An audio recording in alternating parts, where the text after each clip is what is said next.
한다 그러는데 건강 조심하시고 밤중에는 서늘하고 낮에는 뜨겁고 기후가 예전과는 좀 다르지만 그래도 여름 다 와요.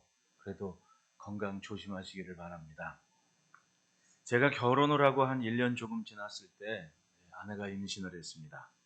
내가 아버지가 된다니 보통 어, 결혼을 제가 친구들보다 조금 일찍 했거든요. 한 1년 정도 빠릅니다. 제 아이가 항상 다른 친구들 자녀들한테는 기준이 되고 모델이 되는 그런 상황이 됐는데 어쨌든 제가 아버지가 된다고 하니까 고민이 생긴 겁니다. 내가 아버지가 어떻게 아이들을 대했는지 그걸 한 번도 본 적이 없거든요. 아버지 노릇을 해야 되는데 아버지가 어떻게 해야 되는지를 못 배운 겁니다. 집에서.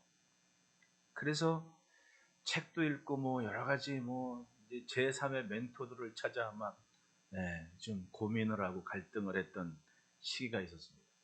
근데 그 해 93년도에 영화가 하나가 딱 나왔는데 마이 라이프라는 영화였어요. 그걸 보니까 참 아버지가 저렇구나라는 거를 물론 다른 뭐 것도 많았지만은 그 영화가 제가 30년이 지나도 잊혀지지가 않는 이유가 뭐냐면 딱 저희 아이가 태어나는 해에 나온 영화였거든요. 근데 내용은 뭐 대충 그렇습니다. 여러분 지금 암하고 30년 전 암하고는 피부로 와닿는 게 다르지 않습니까? 30년 전에 암 그러면 그냥 다 죽은 거거든요. 요즘은 어지간한 암들은 다 치료가 되고 회복이 되지 않습니까? 근데 이제 그 영화를 보면 그 30년 전에 그러니까 주인공이 혹시나 영화 보신 분은 아시는지 모르겠지만 그 배트맨으로 나왔던 마이클 키튼이랑 또 니콜 키드만이라는 유명한 배우가 나와서 부부를 하는 부부 역할로 나왔는데 스토리가 그런 거예요. 뭐 실화를 참조했다나 어쨌든 뭐 그래요. 하여튼 그랬는데 어떻게 이제 둘이 행복하게 잘 살다가 아이를 낳게 됐는데 아이를 낳게 되는 그 출산일이 좀 한 10개월, 뭐 8개월인지 뭐 하여튼 남았어요. 남았는데 남편이 갑자기 병원에 갔다가 건강 검진을 했는데 암이라는 얘기를 준 겁니다. 근데 아예 시한부가 된 거예요. 딱 보니까 아이가 출산하기 전에 자기가 죽는 겁니다. 그때 이 아버지의 소원은 제발 아이가 태어날 때까지만 내가 살았으면 좋겠다. 그러면서 이제 이 아버지가 막 온 식구들이 뭐 할아버지부터 시작해가지고 막 여러 가지 스토리가 하는 중에 이 아버지가 아직 태어나지 않는 자기 이제 아들인 걸 알았어요. 아들을 위해서 계획을 한 게 뭐냐 하면 아이가 성장하면서 아버지 이 역할이 굉장히 필요한 것 같은 때를 위해서 비디오로 촬영을 한 거예요. 영상을. 그러니까 아이가 말을 시작할 때 혹은 아이가 뭐 커서 뭐 어째 뭐 할 때 나중에 자라서 뭐 학교에 갈 때 뭐 나중에 커가지고 뭐 면접을 할 때 사람을 대하는 눈빛이나 악수는 이렇게 하는 거야. 이런 일상생활의 그런 매너나 에티켓을 다 아버지가 비디오 촬영을 하는 거예요. 그리고 그 테이블을 딱 제목을 써가지고 막 이렇게 자료를 만들어 놔요. 그러면 자기가 없는 자리에 아직 없는 자기 아들을 생각하면서 아버지가 자료들을 다 이렇게 만들어 놓은 겁니다. 그게 아빠의 빈자리가 물론 느끼겠지만 느끼지 않을 만큼의 영상을 통한 그런 자료들을 다 남겨놓는 거예요. 그러니까 그때 그 아버지의 마음이 어떻겠습니까? 아직 태어나지 않은 아들을 생각하면서 자료들을 그러니까 내가 있으나 없으나 나는 아버지 노릇을 하겠다는 그 아버지의 절실한 마음이 느껴지는 그런 부분이었습니다. 아버지라는 그런 세 글자가 참 묘해요. 묘해. 오늘 본문에서 사도 바울께서는 하나님을 그 아버지라고 얘기를 해요. 우리가 생각하는 아버지와 다른 의미가 있겠지만 분명히 아버지라는 세 글자 안에는 그 아버지의 마음도 담겨 있을 것이라 저는 생각을 합니다. 14절 15절 말씀 보십시오. 이러므로 내가 하늘과 땅에 있는 각 족속에게 이름을 주신 아버지 앞에 무릎을 꿇고 기노니 라고 기도를 한 거예요. 에베소 교회 성도들을 위해서. 이 사도 바울께서 생각하는 아버지는 보통 아버지가 아니라 하늘과 땅에 있는 각 족속에게 이름을 주신 아버지라는 겁니다. 세상 모든 민족들이 건사하고 삶을 살아가는 영위하는 이유는 아버지가 알고 있기 때문에, 아버지가 아버지 노릇을 하기 때문에 세상이 돌아가고 있다는 것을 사도 바울께서는 믿고 있는 겁니다. 할렐루야. 따라합시다. 하나님이 아버지시다. 세상 모든 민족과 족속이 하나님의 손길을, 하나님의 계획 속에 있는 것을 사도 바울께서는 믿고 있었습니다. 여러분, 아버지가 아버지 노릇하는 거, 그거 예수님께서 우리에게 가르치신 기도 있지 않습니까? 하늘에 계신 우리 아버지여. 결국은 우리가 먹고 사는 것, 우리의 영적인 문제, 우리의 생활 모든 것이 아버지가 아버지 노릇 하는 데서 온전해지는 거예요. 마주보고 인사합시다. 아버지 없이 살지 맙시다. 하나님께서 우리를 사랑하신 그 은혜를 보십시오. 정말 묘하게 기가 막힌 때에 맞게 우리의 삶을 이끌어 주셨기 때문에 우리의 지금 삶이 있는 거예요. 우리 맨날 기도하지 않습니까? 하나님 아버지라고 부르니까 정말 하나님하고 친해진 예수님 말씀처럼 진짜 아버지가 되어주셔서 우리의 삶을 돌보고 계시는 거예요.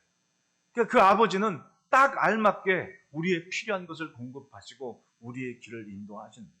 믿으십니까? 그렇게 아버지 앞에 기도한 이유가 13절입니다. 그러므로 너희에게 구하노니 너희를 위한 나의 여러 환난에 대하여 낙심하지 말라. 이는 너희의 영광이니라. 다시 말하면 그 시대 교회에 닥친 환난이 있었고 그것 때문에 에베소 교회 성도들은 낙심하고 있는데 그 낙심하고 있는 성도들을 위해서 아버지께 기도를 하는 겁니다. 세상 모든 민족과 족속에게 이름을 주신 아버지다. 우리가 그렇게 쉽게 절망할 일이 아니다. 이건 오히려 영광의 시간이다. 라고 기도를 하고 낙심하는 교인들을 위해서 기도를 한 거예요. 그렇게 기도하는 첫머리가 바로 아버지께 드리는 기도였던 겁니다. 우리가 부르는 아버지는 세상을 존재하게 하신 하나님이시고 세상에 이름을 주신 하나님입니다. 뭐가 필요하겠습니까? 사도 바울께서는 그 하나님의 사랑을 아버지라는 말에 다 담으신 겁니다. 예수님 말씀하십니다. 마태복음 6장 9절에 그러므로 너희는 이렇게 기도하라. 하늘에 계신 우리 아버지여 이름이 거룩히 여김을 받으시오며. 너희는 아빠라고 부르라고, 아빠를 부르며 기도하라고, 아빠를 부르듯 하나님은 기도하고 하라고, 하나님을 기대하라고 그렇게 말씀하셨던 거예요. 그러니까 예수를 믿으면 점점 닮아가는 게 아버지가 같아서 그런 거 아니에요. 아버지가 같으니까 한 가족처럼 닮아가고 한 심령처럼 사는 겁니다. 그러니까 어긋난 건 아직 아버지가 달라서 그런 거예요. 빗나간 건 아버지가 아직 달라서 그런 거죠. 아버지가 같은데 어떻게 딴짓을 합니까? 아버지가 같으니까 같이 사는 거예요. 그 아버지 앞에 믿은 것을 향해 나아가는 인생을 위해 드린 기도가 오늘 본문의 기도였던 거예요. 그 기도를 보십시오. 첫째는 따라합시다. 속사람을 강건케 하시오며 16절에 그의 영광의 풍성함을 따라 그의 성령으로 말미암아 너희 속사람을 능력으로 강건하게 하시오며 라고 기도해요. 이 속사람이 뭡니까? 겉으로 드러나지 않는데 사실은 겉으로 드러나는 모든 것을 결정하는 게 이 속에서부터 속에 담고 있는 거 아닙니까? 은혜를 나누면 은혜로운 모습이 나오는 겁니다. 믿음이 담겨 있으면 믿음직스럽죠. 용기가 있으면 그 용기가 겉으로 나오게 되는 겁니다. 사람은 안에 담긴 것을 가지고 살아요. 결국은 감정이나 인격이나 영혼이나 보이지는 않지만 겉사람을 결정하는 모든 것이 담겨있는 그것이 곧 속사람의 상태라는 겁니다. 속사람이 능력으로 건강해지면 아무리 낙심천만한 일 앞에서도 힘을 잃지 않겠죠. 네, 어떤 일이든 돌파해내는 기가 막힌 은혜가 있게 되는 거예요. 우리가 세상을 사는 뒷부분에도 나오지만 사도 바울께서 말씀하시기를 세상을 사는 것은 영적인 전쟁터에 있다고 얘기를 해요. 속사람의 강건함이 없으면 그 영적인 전쟁터에서 휘둘릴 수밖에 없고 쓰러질 수밖에 없는 겁니다. 그러니까 성령의 능력으로 속사람을 채우라는 겁니다. 세상을 살면서 사람은 눈에 보이는 것에 영향을 받죠. 보이는 걸 닮아가고 보이는 걸 쫓아가고 보이는 걸 향해 가는 거예요. 그러니까 내 주변에 누가 있는지가 왜 중요하냐면 딱 그 사람들처럼 살거든요. 아니에요? 왜 맹모 삼천지교라는 말이 왜 나온 거예요? 자식을 키우는데 딱 자식이 자기가 밖에 나가서 놀면서 본 거를 똑같이 따라하는 거 아닙니까? 그렇게 잘하는 거예요. 그러니까 우리가 주변 관계가 그래서 중요한 것이고, 내 주변과의 관계가 곧 내 모습인 걸 우리가 인정을 하고 살아야 돼요. 네? 더 나을 것도 없습니다. 딱 나는 그 정도인 거예요. 왜냐하면 내 주변의 관계가 그거니까 딱 그만큼이라는 얘기입니다. 보이지 않는 전쟁터에서 그 전쟁터에서 승리하기 위함에는 바로 이 속사람의 강건함으로 자신을 지킬 수 있는 충분히 신앙적인 것, 충분히 영적인 것을 사모하는 관계가 튼튼할 때 속사람의 강건함을 지켜낼 수가 있는 겁니다. 사람을 보십시오. 건강에 얼마나 많은 관심이 있습니까? 건강하다.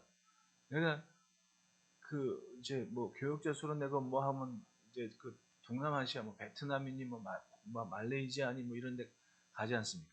그러면 그 막 논이라는 거 있잖아요. 논이. 한때 엄청 유행했습니다.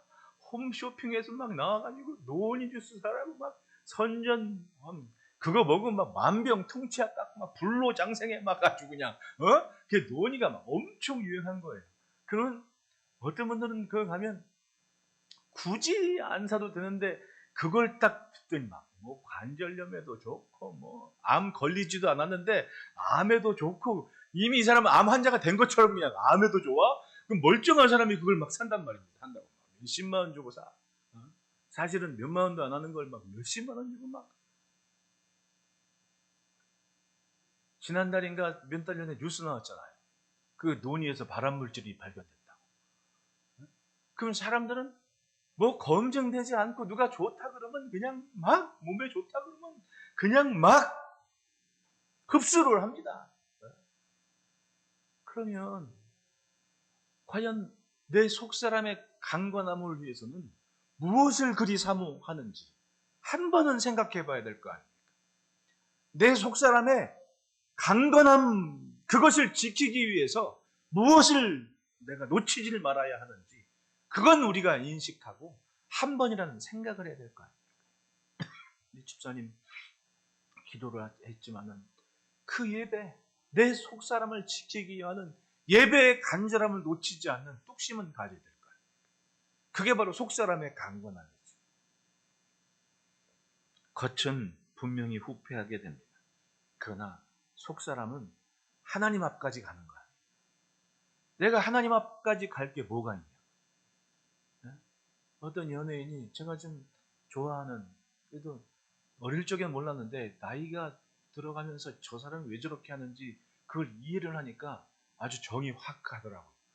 그 뭐 연예계에 그렇게 막 뭐 이슈들도 많고 가십거리 많은데 그걸 다 이겨내고 아주 그냥 지금도 코미디언 생활 잘하는 사람입니다. 근데 그 사람이 그런 얘기를 해요. 장례식을 이제 아버지 돌아가셨고 뭐 어머니 돌아가시고 장례식을 치르는데 요즘은 시스템이 너무 잘 돼 있다.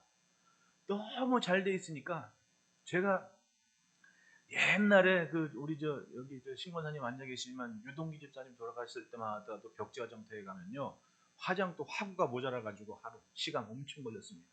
그리고 그때는 화력도 막 세지 않아 가지고 그 남은 거 있잖아요. 기계로, 요즘은 기계로 금방 나오잖아요.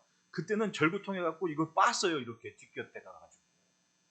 그래서 그분들한테 돈 집어주고 그랬단 말이에요. 용돈 드리면서 잘 부탁한다고. 그랬거든요. 근데 지금은 그런 게 아니에요. 지금은 딱 들어가면 뭐 빠르면 1시간, 어떤 40분 만에 끝나는 것도 있고요. 엄청 시스템화 되어 있는 겁니다. 그러니까 이 친구가 그렇게 장례식을 치른다면서 그런 얘기를 해요. 너무 시스템이 좋아가지고 슬퍼할 틈이 없었다. 슬퍼할 틈이 없었다. 그게 피부로 와 닿습니까, 여러분? 네? 아마 장례식장 가보신 분들은 알 거예요. 너무 시스템이 좋아가지고 미처 슬퍼함, 고인을 회고하고 뭐 그럴 틈이 없는 겁니다. 그러니까 유족들 요즘은요, 장례식은 그냥 소박하게 가족들끼리 건사하고 막 여기저기 사람 쫓아다니고 그럴 거 없습니다. 정말 가족들끼리 오너하고 우리 저 최순례 권사님 고향에서 나를 아주 좋아하잖아요. 거긴 자녀들이 막 다 교회를 다녀. 그 한번 생각해 보시라고. 상주들로 피고하는데 가는 사람들마다 막 주저앉혀 놓고 예배를 드린다니까 막 쥐나가지고 막 침 발르면서 예배를. 그래서 내가 거기 갔을 때 우리 예배 안 드린다. 우리 교회 오신 분도 아니고 같이 생활한 분도 아닌데 그 예배를 왜 드리냐고 내가 처음 아버님 돌아가실 때 그랬더니 최 권사님 오빠가 우리 심지순 집사님이랑 동년배 아니에요. 최 권사님한테 그러더래. 야, 너네 교회 목사님. 이러더라는 거지. 여러분, 성도들도 사람이고 솔직히 평생 드린 예배지만 이런 말해서 죄송합니다만 사람 돌아가신 다음에 그 앞에 예배 드리면 뭐 할 거냐고. 식구들은 장례 다 마치고 예배 드려도 충분해요. 안 그래요? 그게 다 따지고 보면 그런 건데 그런 생각들을 안 해. 그냥 습관처럼 조금이라도 유족들과 함께 돌아가신 분 한마디라도 추억할 수 있는 시간이 중요한 거지. 거기서 따지고 뭐 아무런 상관은 없는 사람들 와가지고 벅적대는 게 중요한 거냐고 생각을 좀 해야 돼요. 왜냐하면 진짜는 속사람이고 그 속사람은 하나님 앞에 가 있습니다. 그럼 우리도 과연 이 겉이 중요한지 속이 중요한지 생각은 해야 될 거 아닙니까? 사도께서는 하나님 앞에까지 가는 것은 결국은 썩어 문드러질 육신이 아니라 이 속사람인 걸 알기 때문에 그 강건함을, 결국은 겉을 결정하는 것은 속이라는 것을 알기 때문에 속사람이 강건해지기를 기도했던 거예요. 속사람이 건강하면 어떤 상황 앞에서도 자신을 지키는 거 아닙니까? 속사람이 강건하면 어떤 상황에서도 버텨내는 무엇인가를 가진 사람 아닙니까? 환난이건 고난이건 그건 중요한 게 아니었습니다. 내가 믿는 주님, 내가 하나님 앞에 서는 그것을 위해 오늘을 버텨내는 거예요. 에베소 교회 교인들을 보십시오. 사람이 보는 것에 영향을 받는다고 사도들이 왔죠. 같이 전도했죠. 몇 년 동안 같이 말씀을 배웠죠. 근데 뜬금없이 그 사도께서 감옥에 게다가 가기도 힘든 로마에 갇혀 있다는 겁니다. 마음이 얼마나 두렵고 떨리겠냐고요. 교회에 대한 환난과 핍박은 오죽했겠냐고요. 보이는 문화는 찬란한데 내 신앙이, 내가 나를 지켜야 되는데 보는 것이 너무 강렬하니까 이 신앙을 지키기 어려워 낙심하고 있는 상태 아닙니까? 그래서 기도한 거예요. 성령의 능력이 너희 속사람을 강건하게 하기를 기도한다. 요즘 세상 사람을 보십시오. 속이 강건하지 않으니까 휘둘려요. 안 그래요? 속이 강건하지 않으니까 결국은 세파에 휘둘리는 겁니다. 세파에 휘둘려요. 속사람이 강건하면 세상이 뭐라 하든지 내 하나님 앞에 있는 삶을 지켜가는데 속사람이 강건하지 않으니까 세상에 자꾸만 휘둘리는 거 아닙니까? 그러니까 이단들한테 넘어지고 그런 욕심이 있으면 쉽게 자빠지게 되는 거예요. 가만히 보면 사람이 왜 사기를 당해요? 이 안에 그런 마음이 있으니까 그 틈을 준 거 아닙니까? 그러니까 사기를 당하는 거 아니에요. 결국은 욕심이었다니까요. 자기가 준비한 것보다 더 가지려는 그 마음, 그 욕심이 인생을 쓰러뜨릴 수밖에 없는 거예요. 그러니 사람 마음이, 그 감정이나 욕망이 결국은 사람의 인생의 길을 결정하게 되는데, 여러분 사람 사는 거 한번 보십시오. 교회도 가만히 보면 그래요. 그걸 참 교묘하게 이용하는 사람들이 많아요. 제가 요즘 저 강 건너에 아래 수도권 분당이니 이런 지역에 있는 제가 미국에서 한 학기 같이 공부할 때 한 학기 같이 와서 안식년 맞아서 공부했던 친구거든요. 근데 이 친구가 처음 막 개척을 한다고 딱 나갈 때 그때 분당이니 어디 성전 건축하고 지금 이름 내놓으라는 교회들이 건축하고 그럴 때 교인들이 건축 헌금하고 집도 팔고 난리 났거든요. 근데 여러분 한번 보십시오. 100명의 교인이 있고 100명의 교인이 있는데 그 중에 건축한다고 장로님 집 팔았대 어쩌고 그러는데 100명 전부가 똑같이 그렇구나 할렐루야 아멘 그래요? 안 그런 사람 많거든. 근데 이 친구가 딱 나가지고는 나는 교회에 안 있습니다. 왜? 교회는 건물이 아닙니다.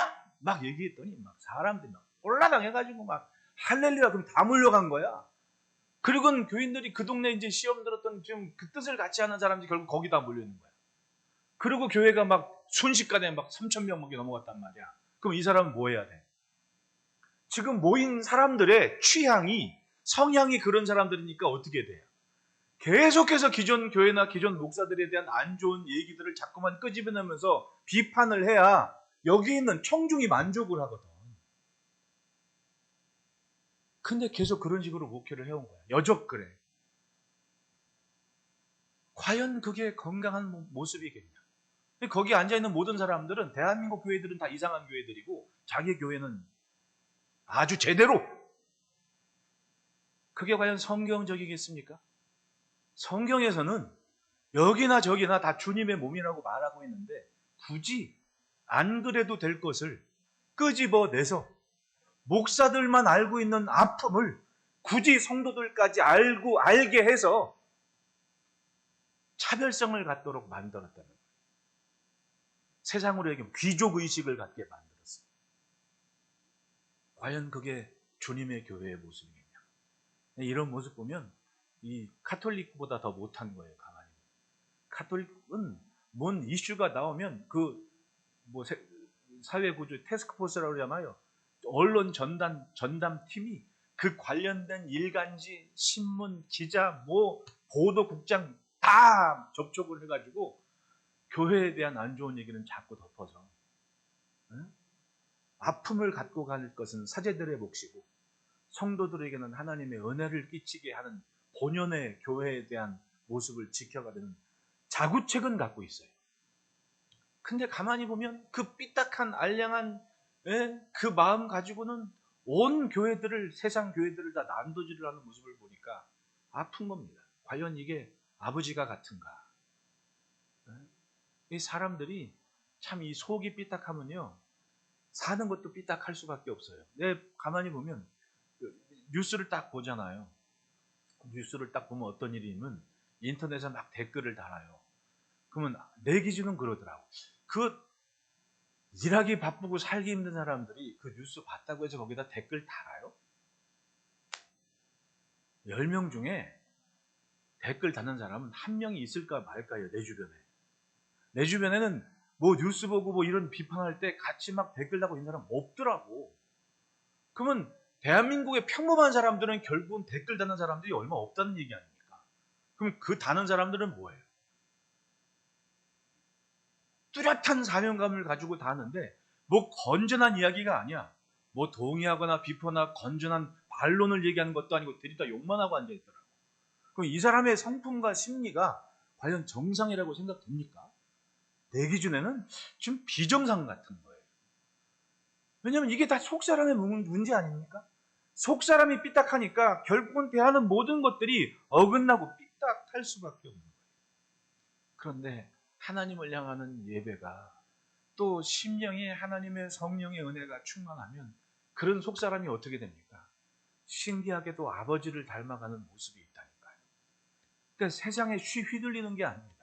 자신의 삶을 지키는 무언가를 갖고 있다는 거예요. 그게 바로 능력 아닙니까? 능력이 있을 때 그걸 해내는 거예요. 여러분, 세상이 어떠하냐의 문제가 아니라 결국은 내 속사람의 건강의 문제죠. 성령의 능력으로 강건함을 취하시기를 축원합니다. 둘째로는 따라합시다. 주님 모시고 사랑하게 하소서. 17절에 믿음으로 말미암아 그리스도께서 너희 마음에 계시게 하시옵고 너희 마음에 예수님이 계시게 하시옵고 너희가 사랑 가운데서 뿌리가 박히고 터가 굳어져서 라고 해요. 넘어지지 않으면 걸음이 분명해야죠. 사람의 말이 아니라 예수의 소리를 들어야 됩니다. 뿌리를 통해 공급받는 양분이 분명하면 절대로 마르지 않고 뽑히지 않는 거 아닙니까? 네? 어느 날 새벽에 권사님하고 이렇게 집에 가는데 권사님이 그래요. 우리 머루나무는 볼 때마다 신기하다고. 저 해마다 보는 머루나무 아닙니까? 다 죽은 머루나무예요, 사실은. 잎 떨어지고 가을 지나면 진짜 다 죽은 지팡이만도 못한데 아니 겨울만 지나면 어떻게 저렇게 잎이 풍성해가지고 아마 한 장로님이 1년, 한 여름 지나면 한 4-5번은 아마 가지치기를 할 거예요. 그만큼 신기하잖아요. 네? 네. 뿌리가 분명하니까 보이는 건 다 썩은 것 같은데 기가 막히게 잘 자라는 거 아니에요. 요즘 사람들이 충동에 약한 이유가 뿌리가 약하기 때문에 그런 겁니다. 왜 세상에 가짜뉴스가 그렇게 많아요? 가짜뉴스에 휘둘리는 사람들이 많잖아요. 옛날에 광우병 그래가지고 그때는 뭐 사람들이 막 그냥 소고기 먹으면, 수입산 소고기 먹으면 다 죽는 줄 알았습니다. 예?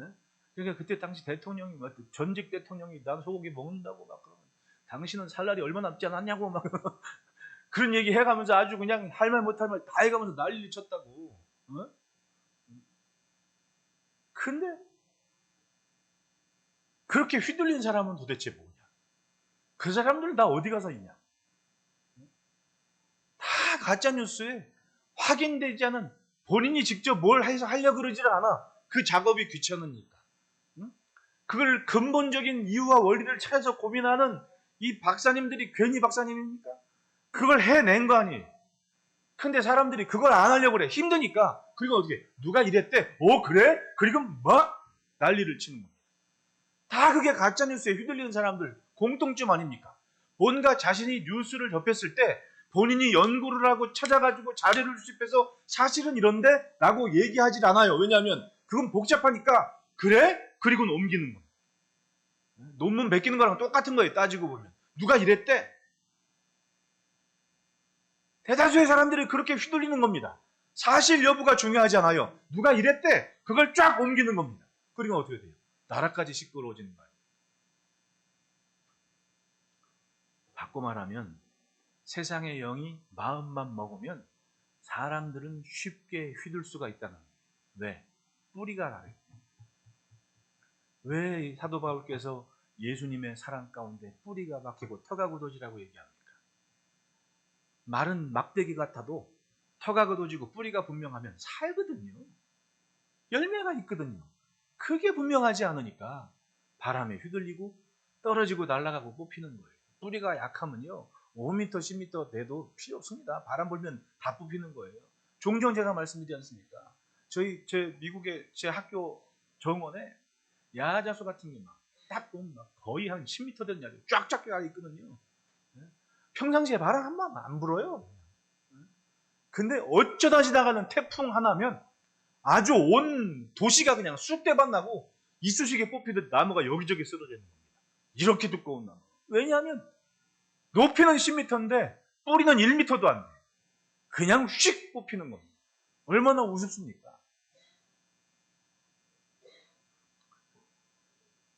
사도께서는 성도들의 마음 중심에 예수님을 모시고 그 주님께 뿌리를 내리고 견고하게 세워져 가는 것을 기도했습니다. 예수님이 주인 되는 심령이 되기를 원한다. 인생은 주님의 것으로 채울 때 그 자리를 잃지 않을 때 견고한 거예요.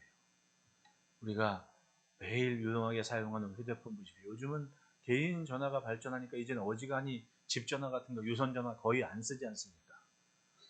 그러면 그 휴대전화 하나가 적게는 몇십만 원, 비싸게는 100만 원이 넘는 거. 어지간한 냉장고 값 하나는 여기 넣고 다니는 거예요, 지금. 안 그래요? 요즘 휴대전화 하나가 어지간한 집 냉장고 세탁기 값보다 비싸요. 오죽했으면 젊은 애들이 그걸 전당포에 맡기고 용돈 받아 쓰겠냐고. 그거 비싸거든요. 근데 아무리 비싸면 뭐하냐고요. 충전을 안 하면 그 꽝이에요. 안 그래요? 아무리 좋은 기계라 할지라도 전화 하나로 뭘 다 해도 그거 선 긋고 충전 안 하면 그건 꽝이라고 하면 쓸모없는 거라고. 똑같은 거예요. 우리도 내 영혼의 뿌리를 통해 공급받는 이 충전의 시간이 없으면 이리 휘둘리고 저리 휘둘리고 갈팡질팡하다가 끝나는 거예요. 믿음은 믿음 때문에 버티는 뭔가를 가진 겁니다. 그게 가정에서부터 출발하는 거예요. 여러분, 금년 안에 내 자녀들 손잡고 예배하는 거 사명으로 여기고 감당해야 될 걸로 알고 기도 제목 삼으시기를 바라요. 이 예배라는 게 참 신기한 겁니다. 한 번 빠지면 두 번도 빠져요. 두 번도 빠지면 그 다음부터는 안 가도 되는 것처럼 생각이 된다니까요. 왜냐하면 당장에 한 번 빠졌을 때 하나님이 있잖아가 나타나서 너 막 꿈속에서 나와서라도 좀 휘둘러 주시면 괜찮은데, 네? 그게 아니거든. 당장에 피부로 와 닿는 손해가 없는 것 같아. 그런데 막 학원 한 번 빠지면 천하가 무너지는 겁니다. 막 선생님은 막 오만 잡단 협박은 다 하지만 우리 아들한테 야, 너 초등학교 6학년 때 왜 그렇게 영어 공부를 열심히 했어? 그랬더니 안 하면 맞거든. 그러더라고. 안 하면 맞거든. 그 구차한 게 싫은 거예요. 얘는 그 구차한 게 싫으니까 아유 내가 하고 말지. 그러고 공부한 거지 공부가 좋아서 한 게 아니었어. 왜냐면 이걸 안 하면 그 선생님하고 관계가 구차해지거든. 그 꼴이 싫은 거야. 에이 내가 하고 말지. 이거였지. 피부로 와닿는 뭔가가 있었던 거지. 나중에 얘기하지만. 근데 뭐 예배 한번 빠졌다고 하늘에 구멍이 납니까? 무슨 뭐 땅이 꺼집니까? 아니거든. 피부로 와닿는 게 없는 거야. 근데 그 순간 내 영혼은 문드러지고 있다는 걸 알아야죠. 돌이킬 수 없이. 터가 굳어지고 뿌리가 견고하면 뭐가 됐든 내 심길자리 생명이 뭔 줄 알고 지켜가는 생명이 있다니까요. 각 가정에 그런 은혜가 자리하기를 축복합니다. 그건 사명이에요. 뭘 전도도 하고 영혼 구원하고 내 집부터 가장 가까운 데서부터. 그러니 예수님도 예루살렘과 유대와 사마리아와 땅끝을 가라고. 예루살렘도 멀쩡하지 못한데 무슨 어디 열방 세상을 향하겠냐. 내 가장 가까운 데서부터 함께 예배할 수 있는 그게 사명이고 그게 신앙의 온전함 아니겠습니까? 네? 아무리 3층천에 가면 뭐하냐고. 내 집이 엉망인데. 안 그래요? 그러니 여러분 내 속사람의 강건함을 내 집에서부터 지켜갑시다. 그리고 셋째로는 따라합시다. 하나님의 충만으로 충만하게 하소서. 18절 19절 능히 모든 성도와 함께 지식에 넘치는 그리스도의 사랑을 알고 그 너비와 길이와 높이와 깊이가 어떠함을 깨달아 하나님의 모든 충만하신 것으로 너희에게 충만하게 하시기를 구하노라. 그리스도의 사랑은 모든 성도와 함께. 하나님은 나는 사랑하는데 저 사람은 안 사랑하는 게 아니지 않습니까? 다 하나님께서 사랑하시는 존재들인 거예요. 왜? 아버지거든요, 아버지. 아버지의 사랑이 모두에게 있다는 겁니다. 하나님의 사랑은 혼자서는 도저히 알 수가 없습니다. 충만이 뭐예요? 흘러 넘치는 게 있거든요. 그 하나님께서 흘러 넘치게 하는 것이 어디서 나옵니까? 결국은 내 관계에서부터 나타나는 거예요. 이 하나님의 충만하신 은혜가 결국은 나와 함께하는 관계에서 드러나는 겁니다. 여러분, 내가 아는 내가 아니라 내 모습이 진짜가 아니라 다른 사람들에게 비춰진 모습이 내 진짜 모습 아니에요. 내가 알아야 될 모습 아닙니까? 사도 바울 보십시오. 처음에 예수님 만났습니다. 다메섹 도상에서 얼마나 뜨거웠습니까? 그런데 교회는 그 사도 바울을 어떻게 생각했습니까? 여전히 핍박자, 박해자로 자기들을 꿰어내서 잡아갈 사람으로 알고 있지 않습니까? 이게 바로 관계에서 드러난 사도 바울의 모습 아니에요.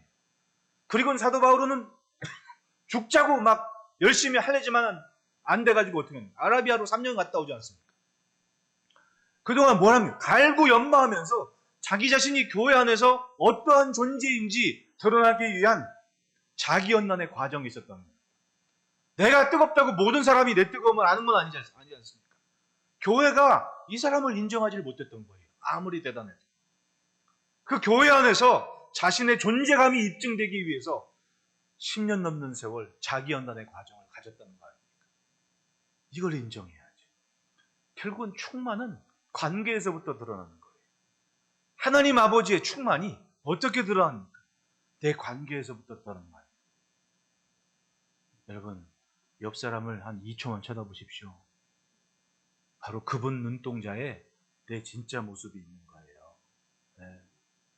내가 아는 내가 진짜는 아니더라. 그 차이가 크면 클수록 상처를 받는 거 아닙니까? 아버지의 충만이 뭡니까? 아들을 내어주신 사랑. 그게 아버지의 충만이었습니다. 그 충만이 너희 가운데 충만하기를 바란다고. 아버지의 마음을 아는 자녀가 얼마나 돼요, 사실은. 네? 죽을 때까지 모르는 게 아버지의 마음 아닙니까? 나 또한 아버지로 죽더라도 아버지의 마음은 죽어도 모르는 거예요. 안 그래요? 그런데 사도께서는 기도를 해요. 아버지의 충만한 것으로 충만하기를 바란다. 평생을 산들 내 안에 예수님 그 온전한 모습이 나오겠습니까? 나는 세상에 발 딛고 사는데 죽을 때까지 믿어도 모자란 게 믿음이에요. 그러니까 사도께서 고린도 교회 편지할 때는 마지막 나팔 순간에 순식간에 호련히 변화된다고. 세상의 모자름이 하나님께서 강건하시는 능력으로 변화시키는 시간이 있다고 그나마 위로하신 거 아닙니까? 그럼에도 불구하고 놓치지 말아야 될 게 아버지의 충만이 내 안에 깃드는 걸, 그걸 쫓아가는 내 발걸음은 멈추지 말아야 되는 겁니다. 그래서 사도 바울께서 기도를 했던 거예요. 그 사랑을 알기에 사도께서는 환난을 넘어서 교회를 품고 죽음의 시간도 이것이 너희의 영광이다 라고까지 말하고 있는 거 아닙니까? 여러분, 하나님 아버지는 본문 말씀처럼 온갖 구하는 것이나 생각하는 것에 더 넘치도록 능히 하실 아버지라고 사도 바울께서 마지막 얘기를 해요. 그건 뭐냐 하면 우리가 어떤 고난이나 환난에 있던 하나님의 충만하심은 내가 구하는 것, 내 소원을 넘치도록 능하게 하실 아버지가 되신다는 그것을 믿고 견디자는 얘기입니다. 오늘도 그 아버지를 확신하며 하나님의 충만하심을 기대하는 은혜가 있기를 축원합니다. 기도하겠습니다. 하나님 아버지 감사합니다. 힘겹고 어려운 때를 지날지라도 아버지 하나님의 강건하심이 우리 안에 있기에 우리가 구하는 것, 간구하는 것보다 능히